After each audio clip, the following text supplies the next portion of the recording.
Simón Bolívar, Nelson Martínez Díaz. La crisis del orden colonial. Será un hombre que ha participado en las dos grandes revoluciones del siglo XVIII terminal, la Revolución Norteamericana y la Revolución Francesa. Un hombre llamado Francisco de Miranda, quien lanzará el primer ataque contra el dominio español en Venezuela al comenzar el siglo XIX. Se trata de una acción poco madura, con un intento de ganar adhesiones de una población que el venezolano expatriado hacía más de 30 años tan solo conocía por referencias, idealizada en sus motivaciones por efecto de la distancia. Por consiguiente, el ensayo culminó en el fracaso, pero se convirtió en la primera experiencia entre los meses de marzo y agosto de 1806, de la que Bolívar tuvo conocimiento desde Europa. En el mismo año, los ingleses logran apoderarse de Buenos Aires, de donde serán desalojados por la acción de las milicias criollas. Para una cabal comprensión de la etapa independentista de Hispanoamérica, es de trascendental importancia analizar el periodo del reformismo borbónico. Es que la serie de tensiones acumuladas en el seno de la sociedad colonial del siglo XVIII encuentran entonces su momento de expansión y finalmente configura el factor desencadenante de la revolución al producirse la crisis de la monarquía española. En todo caso, la conciencia de crisis de Estado suscitada por la ruptura de la estabilidad monárquica cedió lugar a corto plazo, en la América de habla española, a una cada día más vigorosa corriente que reclamaba la independencia y la construcción de un nuevo orden en adhesión mimética a los modelos repúblico-liberales. Sin embargo, no todo es claridad en un periodo como este, pleno aún de interrogantes, y concede amplio espacio para la polémica entre historiadores. Así, por ejemplo, la tesis que atribuye a las reformas planificadas por el equipo gobernante de Carlos III la intención de una segunda conquista de América, la existencia de un nuevo imperialismo, que se perfilaría en una mayor dominación económica elaborada por John Lynch, ha provocado discrepancias y también ha concitado adhesiones, tanto de historiadores españoles como de otros países.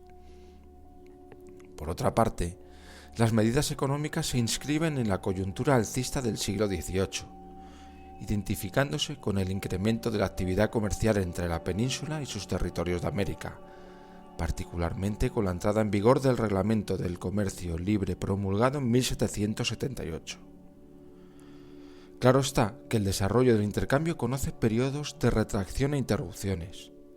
La primera fase expansiva se verifica a partir de 1783, una vez firmada la Paz de Versalles, pero en 1797 se produce la inversión de la tendencia alcista al reiniciarse la guerra con Inglaterra. La coyuntura hace necesario el permiso de libertad de comercio entre la América española y los países neutrales, medidas que inciden a medio plazo en la crisis definitiva del pacto colonial. Obviamente, las medidas ensayadas por los Borbones destinadas a redimensionar la explotación de los recursos potenciales de sus dominios de América experimentaron la influencia negativa de la situación internacional. Las líneas fundamentales de la política reformista han sido ampliamente estudiadas y existen numerosos trabajos que analizan sus efectos sobre la economía en algunas regiones peninsulares ya en Hispanoamérica, que por su número no vamos a mencionar aquí. Mientras perduró el pacto colonial, estableció una división del trabajo entre una y otra orilla del Atlántico. Su funcionamiento estaba sustentado en un sistema de producción regional. Este fenómeno está imbricado en la extensión del latifundio en la América española. Fue la fórmula utilizada para acrecentar la masa de productos ante el aumento de la demanda y se convirtió a la vez en fuente de riqueza para los criollos. Correlativamente, se producía la reforma de la estructura administrativa. La creación de los virreinatos de la Nueva Granada y el Río de la Plata, la adopción del sistema de intendencias, que tenía la función de obtener un relevo puntual en lo económico y social, así como de corregir los abusos cometidos por autoridades locales, estaban destinadas, en definitiva, a facilitar los planes centralizadores de Carlos III. Pero su implantación en territorio hispanoamericano encontró oposiciones, ya que las reformas coincidían con el asalto administrativo desde la metrópoli, a niveles trabajosamente conquistados por los criollos en el sistema de poder local. Precisamente, uno de los rasgos dominantes en esta nueva política hacia las colonias estuvo configurado por el renovado envío de personal peninsular para la administración, así como por una creciente inmigración de igual procedencia que inquietó a los españoles americanos. Sobre todo, porque la política de la corona cristalizó en un gradual relevo del elemento nativo de los organismos locales, sustituyéndolo por la nueva burocracia y asimismo en instalar, donde no existían, organismos cuyo funcionamiento disminuía el poder y el prestigio de las élites locales. Con la situación surgida en la provincia de Venezuela, la corona decide la creación de una Real Audiencia en la ciudad de Caracas, reclamada en principio por la clase dominante criolla, grandes cacaos, o los mantuanos propietarios de grandes latifundios, para ser utilizada en el enfrentamiento que mantenían con los gobernadores instalados en la Capitanía General de Venezuela desde 1777. Pronto demostró a la oligarquía criolla que se convertía en un recorte de su autonomía. Cuando empezó a funcionar en 1787, diversas medidas impidieron a los mantuanos sucederse entre familiares en el cabildo, pero se trataba del comienzo de una disminución de las parcelas de poder hasta entonces en manos de los criollos. Los esfuerzos por conservar las situaciones de privilegio hasta entonces refugiadas en la institución municipal produjeron fuertes choques con las autoridades reales, que se agudizaron aún cuando en 1793 se creó el Real Consulado, cuyo control intentó el sector criollo. Tal vez el golpe más duro contra el privilegiado reducto de la aristocracia terrateniente venezolana fue asestado por la Real Cédula en 1795, llamada de gracias al sacar, que permitía eximirse de la condición de pardos mediante una suma pagada al erario. Estas peticiones llegaban convalidadas por la Real Audiencia y constituían un asalto al reducto histórico tras el que se atrincheraba la oligarquía dominante para proteger sus privilegios. Derribar la barrera de casta suponía abrir el portillo por donde ascenderían a los niveles superiores quienes estaban señalados para ser dominados. El Cabildo de Caracas elevó una protesta contra una medida que suponía la ruptura del esquema tradicional de dominación, rechazando la protección que escandalosamente prestan a los mulatos o pardos y toda gente vil para menoscabar la estimación de las familias antiguas, distinguidas y honradas. Por cierto que estas medidas de la monarquía borbónica respondieron a necesidades de una administración que, acuciada por los enormes gastos de guerra, apeló a múltiples arbitrios para extraer recursos de las colonias. Si uno de ellos fue la dispensa de la calidad de pardos a quienes podían pagar los aranceles, otra fue la concesión de títulos nobiliarios. Los trabajos de algunos investigadores revelan que Carlos III fue el máximo creador de títulos para el territorio americano, en parte procurando con ello obtener fondos, pero también para incentivar el desarrollo económico, calificando las figuras sobresalientes en ese dominio, como han demostrado por ejemplo de punto a punto Bradin y también Doris Ladd para el Virreinato de México y John R. Fisher para el Perú. Esta situación de retroceso en los niveles de dominación que ha dado origen a lo que Pierre Chanot ha denominado complejo criollo de frustración, tuvo anclajes demasiado profundos en la realidad y se convirtió en factor de tensiones en el interior del orden colonial. Estudios desarrollados por los historiadores Burkholder y Chandler demuestran que en 1750 los criollos desempeñaban el 55% de los cargos en las audiencias de América Española. En 1785, esta representación había descendido al 23%, y el 77% restante era adjudicado a españoles que llegaban recientemente de la península. Así las cosas, los jóvenes americanos percibían un ciclo de agravamiento para sus perspectivas de ascenso social por lo menos en el seno de la estructura administrativa vigente. Los hechos eran especialmente sensibles para la generación de Simón Bolívar, quien lo señaló así con tintes sombríos en la Carta de Jamaica, 1815. Los criollos, los blancos nacidos en América, escribe, están sistemáticamente excluidos y estaban condenados a la esclavitud pasiva. Se nos vejaba con una conducta que, además de privarnos de los derechos que nos correspondían, nos dejaba en una especie de infancia permanente con respecto a las transformaciones públicas. Si hubiésemos siquiera manejado nuestros asuntos domésticos en nuestra administración anterior, conoceríamos el curso de los negocios públicos y su mecanismo, y gozaríamos también de la consideración personal que impone a los ojos del pueblo cierto respeto maquinal que es necesario conservar en las revoluciones. He aquí por qué he dicho que estábamos privados hasta de la tiranía activa, pues que no nos era permitido ejercer sus funciones.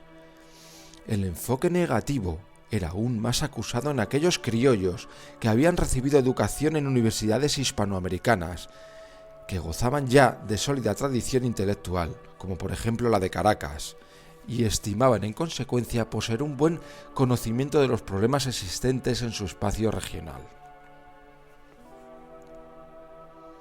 Esta suma de conflictos frente a una metrópoli empeñada en una política que debía, por fuerza, proceder a enfoques más globalizadores dada su coyuntura en el orden mundial, no dejó de expresarse de forma reiterada en quejas y protestas remitidas a la corona, que aducían desconocimiento de la realidad americana por la corte. Los funcionarios peninsulares informaron a su gobierno de la crispación social existente. En 1781, y desde Venezuela, el intendente José de Ábalos describía la situación general en los dominios españoles de América. Existe un resentimiento entre los vasallos, informaba, que se resisten a someterse a funcionarios recién llegados de España, desconociendo las regiones llamadas a administrar y con la ambición de enriquecerse rápidamente. Advertía sobre la emergencia de un estado de opinión propicio a nuevas rebeliones, como la de Tupac Amaru. Teniendo en cuenta la extensión del imperio, Ábalos era partidario de la división territorial, formando monarquías separadas de España y gobernadas por príncipes de la familia real, para continuar la unión comercial y política. 2 años más tarde, el conde de Aranda hacía conocer en la memoria secreta sus temores de una eventual separación de las colonias. El cercano ejemplo de la independencia de los Estados Unidos, que la propia España había alentado, los abusos de los funcionarios sostenía, todo contribuye a la separación. Los habitantes de América se esforzarán por obtener su independencia, si la ocasión es propicia, y será difícil evitar que cumplan su propósito. Aranda proponía formar 3 monarquías independientes en territorio americano, regidas por príncipes enviados desde la península. España conservaría Cuba y Puerto Rico, a modo de enclaves para el mejor desarrollo del comercio. El malestar social era ya muy visible en la región. Las revueltas del siglo XVIII así lo revelan.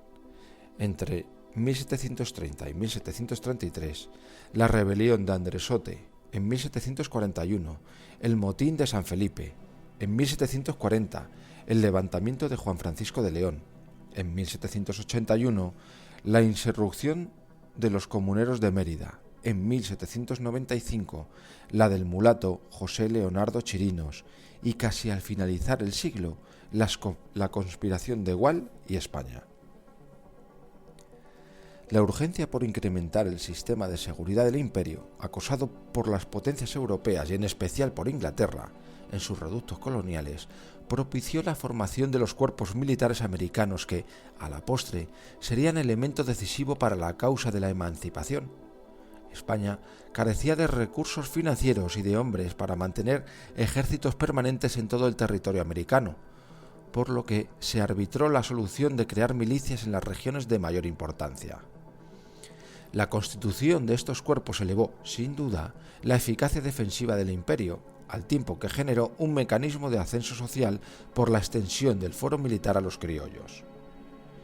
pero el peso del costo económico de la nueva organización castrense recaía sobre el capital local, por lo que si bien la efectividad de las milicias se puso de manifiesto con frecuencia, como por ejemplo en ocasión de las invasiones inglesas en el Río de la Plata en 1806-1807, también se convirtió en foco de disidencia.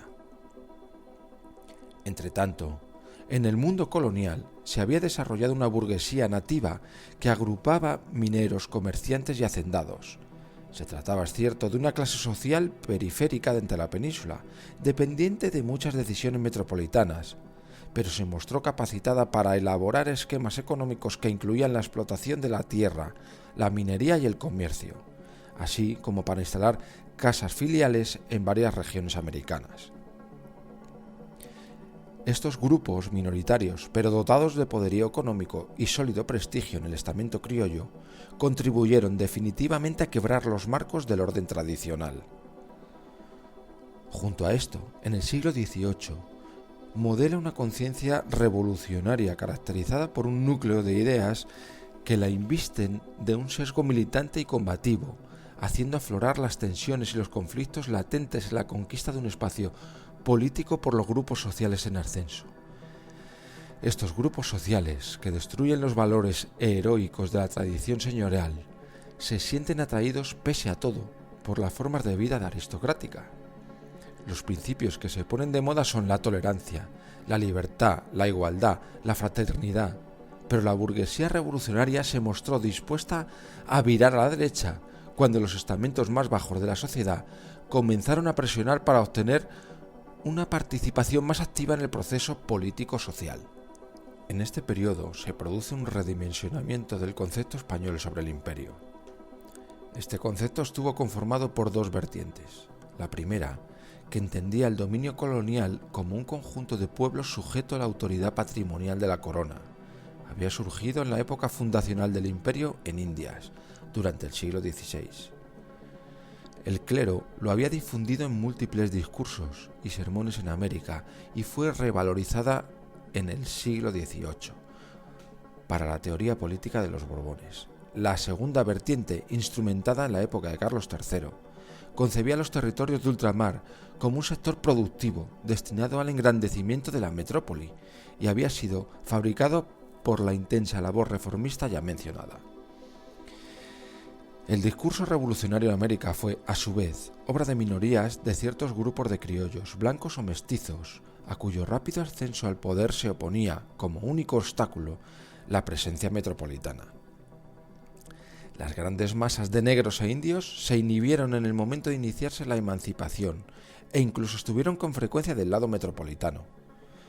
La estructura social, sobre todo en Venezuela, explícita con claridad un fenómeno ampliamente vinculado al sistema productivo controlado por los criollos, en especial las plantaciones de café y cacao, explotadas por la oligarquía agraria de mantuanos y grandes cacaos. Eran estos directos dominadores de la masa trabajadora en las haciendas, y su situación distaba mucho de la visión idílica que propone Bolívar desde Kingston en septiembre de 1815, bajo el seudónimo de El Americano.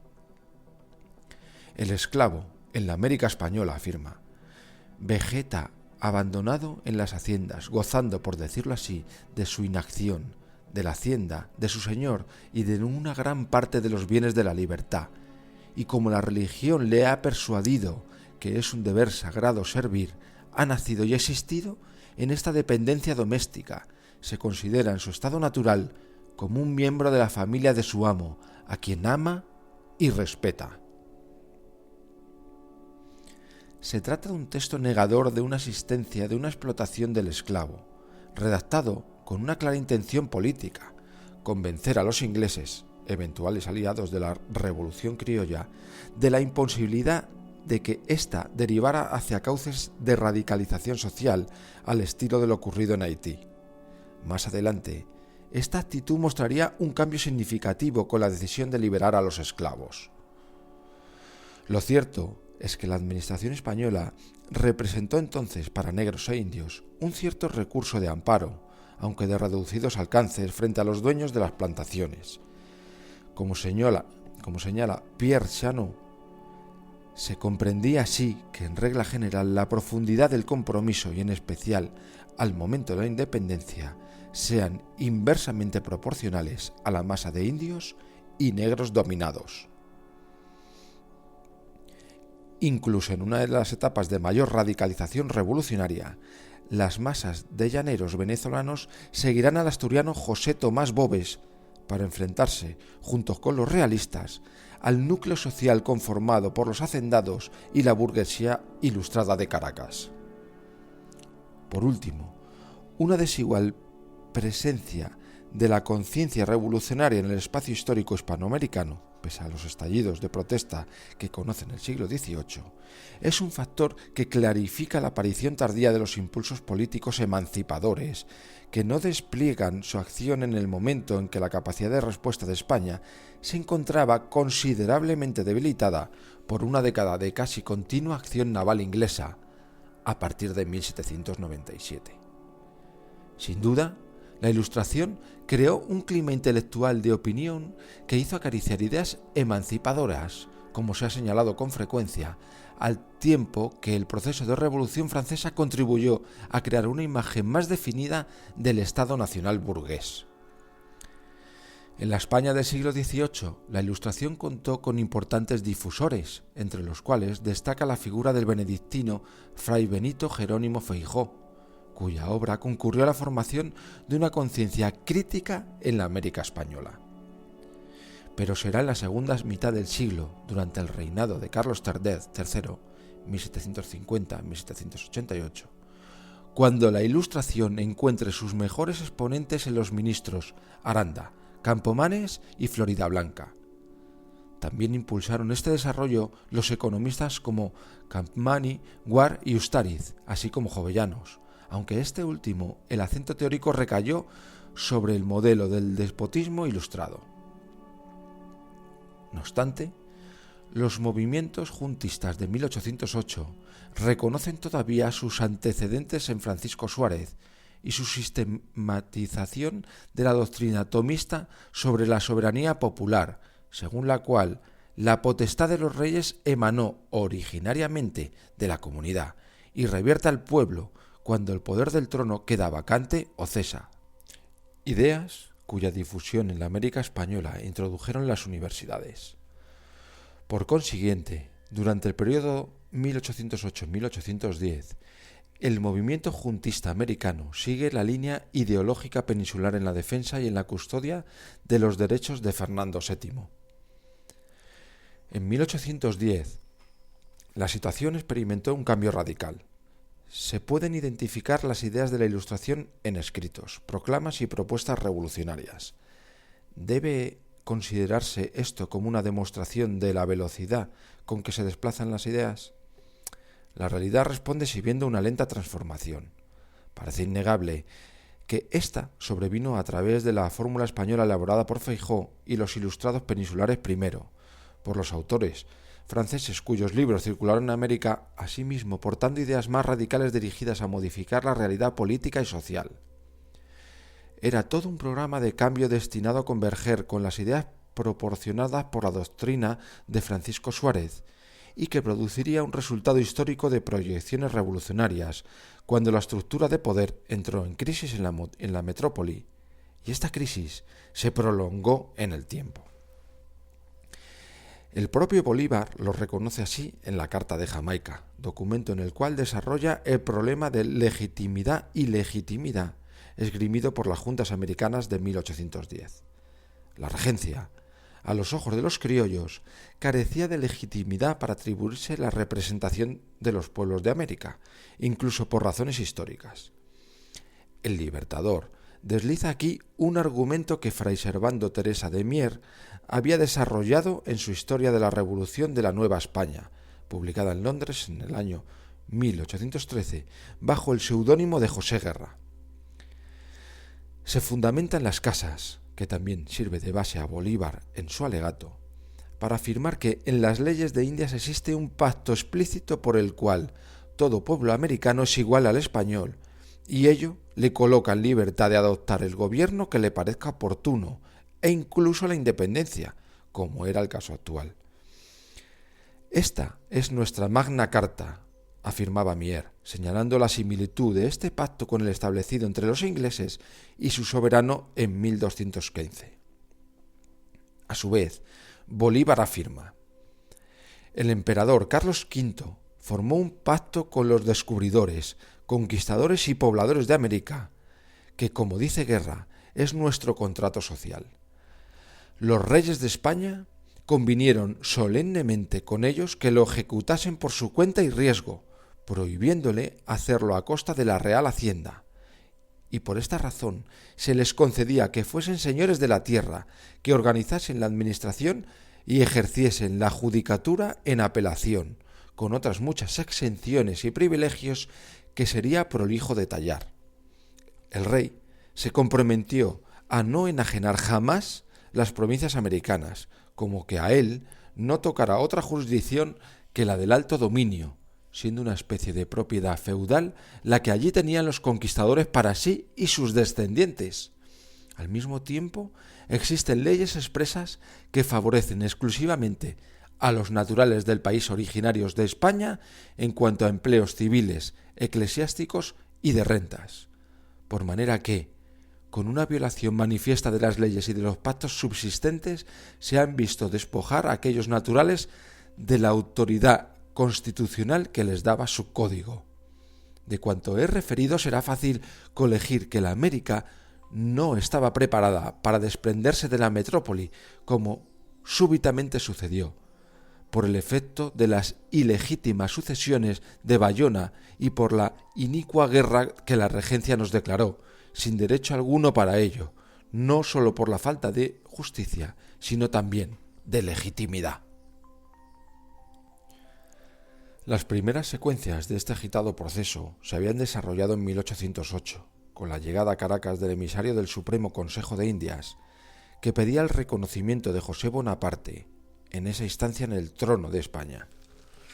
El 16 de julio se formó una corriente de opinión que reclamaba la formación de una junta, y ante el empuje del elemento criollo el partido españolista hubo de ceder. Pero no demoraría mucho la llegada de un representante de la Junta de Sevilla, que intentaba volver a su cauce la posición de las autoridades metropolitanas. Los cabecillas de la rebelión serán deportados a La Guaira. Pero el estallido producido en Quito cristalizó en 1809 en una junta gubernativa. No obstante, el movimiento carece de unidad ideológica y de una visión clara de sus fines. Muchas provincias no se adhieren al programa político del núcleo quiteño y éste permanece aislado. Ante la obvia vulnerabilidad de la situación rebelde, el virrey de Perú, Amat, y el de Nueva Granada, Abascal, unifican su acción para converger con sus tropas sobre Quito, la ciudadela rebelde. Rodeada y aislada de todo auxilio exterior, la ciudad hubo de rendirse y la actitud de las autoridades, que confiaron una vez más en el efecto ejemplarizante de la represión, sirvió fatalmente para nuevos intentos de emancipación, a lo que contribuyó muy pronto la falta de claridad institucional de la situación en España.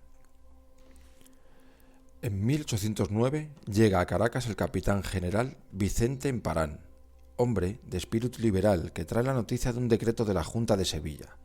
Las colonias americanas han dejado de considerarse colonias y constituyen partes integrantes del reino. Por otra parte, en febrero de 1809, la Real Audiencia concedía el indulto a los integrantes de la denominada Conspiración de los Mantuanos de 1808. El nuevo estallido rebelde se produjo en breve tiempo, precipitado por la cambiante situación política de España. Cuando la Junta decretó su disolución en Cádiz, depositando sus prerrogativas en la regencia, los venezolanos se reunían en Caracas el 19 de abril de 1810 para hacer frente a los acontecimientos. En verdad, el hecho de que la península estuviera virtualmente en poder de Francia y Cádiz, al parecer, a punto de desmoronarse como último bastión, creaba una situación preocupante para los sectores dominantes de Venezuela. El posible relevo de un sistema de dominación por otro, el español por el francés, podía ponerse aún peor las cosas para la aristocracia terrateniente, mientras que para los comerciantes monopolistas implicaba el fin de sus privilegios. Tampoco era mejor la perspectiva para unos criollos que temían un despliegue demasiado espectacular de las medidas igualadoras de unos posibles gobernantes franceses, lo que culminaría, sin duda, con la supresión de la esclavitud y el ascenso social de los pardos, hasta ahora resistido. Era necesario obrar, y cuando las autoridades que operaban en nombre de la metrópoli rechazaron aceptar modificaciones de acuerdo a la nueva situación, los más radicales movieron sus influencias y obtuvieron que la presión popular en Caracas obligara a la formación de un organismo representativo de la autoridad local. Los diversos grupos que por entonces dividían a la sociedad urbana criolla se unificaron para instalar una junta conservadora de los derechos de Fernando VII. Al mismo tiempo, ofrecieron la presidencia al capitán general Vicente Emparán. En la primera etapa de un movimiento que se mostraba aún respetuoso de la autoridad metropolitana, pero Emparán resistió la medida, por lo cual fue destituido, al mismo tiempo que los funcionarios de una real audiencia contra la que los criollos habían acumulado numerosos agravios. Pero si en una primera instancia los conservadores se habían hecho con el poder, la corriente radical congregaba alrededor de la sociedad patriótica en cuyas filas destacaban por su decisión Simón Bolívar. Pronto hizo saber su opinión. La independencia debía ser el propósito de los revolucionarios, un paso decisivo que liberaba las fuerzas en la sociedad venezolana. Ciudades y regiones que habían asumido su propia representación a causa de la crisis de la monarquía, que veían cercana la posibilidad de superar el reducido espacio económico señalado por el sistema monopolista y alcanzar así la prosperidad prometido por el liberalismo económico, abrazaron decididamente el programa independentista. Había madurado un clima intelectual de opinión que tan solo esperaba el momento propicio para manifestarse con todo su vigor. Esta ocasión, para los criollos venezolanos, surgió en 1811. A partir de entonces, el fundamento político de la resistencia española contra los franceses, esgrimido por las Juntas Americanas de 1808, pierde vigencia para el programa criollo al producirse el cambio de coyuntura. En la Carta de Jamaica, Bolívar aludirá a la ruptura de esta lealtad a la metrópoli, apoyada en múltiples lazos y cuya existencia permitió gobernar un extenso imperio con fuerzas relativamente exiguas. El hábito de la obediencia, un comercio de intereses, de luces, de religión, una recíproca benevolencia, una tierna solicitud por la cuna y la gloria de nuestros padres, en fin, todo lo que formaba nuestra esperanza nos venía de España. De aquí nacía un principio de adhesión que parecía eterno, no obstante que la conducta de nuestros dominadores relajaba tal simpatía, o por mejor decir, este apego forzado por el imperio de la dominación. Al presente sucede lo contrario, la muerte, el deshonor, cuanto es nocivo nos amenaza y tememos, todo lo sufrimos de esa desnaturalizada madrastra. El velo se ha rasgado, ya hemos visto la luz y se nos quiere volver a las tinieblas. Se han roto las cadenas, ya hemos sido libres y nuestros enemigos pretenden de nuevo esclavizarnos. Por lo tanto, la América combate con despecho y rara vez la desesperación no ha arrastrado tras de sí la victoria. Las consecuencias de esta situación son conocidas. No solo el intendente Ábalos y el conde de Aranda se habían percatado, como se ha mencionado más arriba, de las dificultades que afrontaría España para sofocar una revolución independentista en territorio americano, sino que ese mismo argumento había sido esgrimido por Manuel Gual y José María España en su proclama de 1797.